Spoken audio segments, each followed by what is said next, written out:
So we're learning all about the massive story of God and the part that you play in it, because you're so important to the family of God, the village of God. But it's not just you. There's more people that look like you, sound like you, but people all over the world of different ages too. It's a massive, great big story and family, but it wasn't always like that. In fact, before the story really began, there was no family. There was just a place with sand in it and a hammock and a few trees and an old couple, a lady called Sarah and her husband called Abraham. And to them, remember last week, God said, I'm going to make you into a great nation and all of the people of the earth are going to be blessed through you. That's how we know if people are on our team. So here's the question. If you wanted to build a great nation, if you wanted to start something fantastic, if you wanted to bless the entire world, is this the person that you would pick? Of course you wouldn't choose Abraham. None of us would. I wouldn't, because when I'm picking somebody for a team, I pick somebody who looks strong or cleverer than me, somebody who I think is going to do the task in their own strength completely. But God doesn't pick people like I do. He picks in a completely different way, and he doesn't pick because they might be able to do something. He picks because he will be able to do something through them. And so I want you to know, St. Mark's team, that you are chosen and picked and called by God. And it doesn't matter if you say, oh, but I'm only 4, or, but I don't know as much stuff as somebody else, or I don't like speaking in front of cameras, or whatever it is.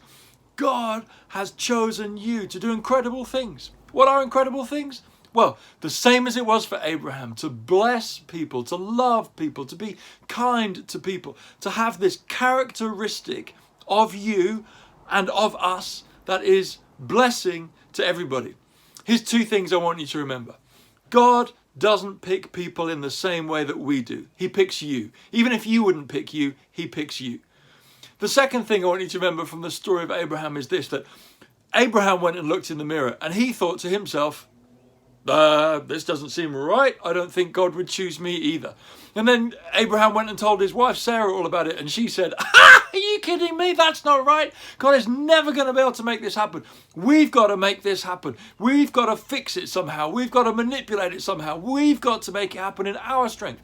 And they go to all kinds of terrible lengths to make it try and happen, involving all kinds of other people. And it's ugly, I got to tell you. But in the end, what happens is all of those plans fail and God does what he said he would do anyway. It's a miracle. They have a baby boy when they're far beyond the age when you should be able to have babies. And then this family, this nation, this great line of blessing comes from them. So here's the second thing to remember. Sometimes, if you feel like God has told you something, it's really, really easy to get impatient or to assume that you need to do it, to assume that the power lies with you, the strength lies with you. All God ever asks for us is to trust him, to stay faithful, and believe that he will do what he said he will do.